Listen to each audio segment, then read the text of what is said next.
আমাদের পুকুর পাড়ে অল্প একটু জায়গা, এই জায়গাতে আমরা আদা চাষ করেছিলাম। তো এই বছর আবহাওয়া অনুকূলে না থাকার কারণে আদা চাষে আশাহত হয়েছি। অতিরিক্ত বৃষ্টিপাতের কারণে আদা গাছগুলো সব নষ্ট হয়েছিল, যার পর থেকে বেশ কিছুদিন যাবৎ জায়গাটা খালি অবস্থায় পড়েছিল।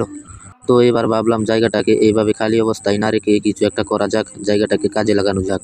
তারই ধারাবাহিকতায় কিছু উচ্চ ফলনশীল ঘাসের কাটিং রোপণের জন্য জায়গাটাকে প্রস্তুত করছি। প্রস্তুতির কাজটা ছিল অনেক কঠিন, অল্প জায়গায় হাল চাষ করা সম্ভব নয়, যে কারণে সমস্ত মাটি কোদাল দিয়ে আলাদা করতে হয়েছে। মাটি আলাদা করার পর পুনরায় কোদাল দিয়ে টেনে সমান করে দেওয়া হচ্ছে, পাশাপাশি কাঠের টুকরো ব্যবহার করা হচ্ছে সমান করার জন্য। সমান করা শেষে সমস্ত জমির আগাছাগুলো হাত দিয়ে পরিষ্কার করে ফেলে দিচ্ছি, যাতে গাছের কাটিংগুলো খুব দ্রুত বেড়ে উঠতে পারে এবং মাটিটা উর্বর থাকে। প্রস্তুতি শেষে আজকে কিছু উচ্চ ফলনশীল জাতের ঘাসের কাটিং জমিতে রোপণ করলাম। আশা করছি খুব দ্রুত সময়ের মধ্যে জায়গাটা সবুজ ঘাস দিয়ে ভরে উঠবে।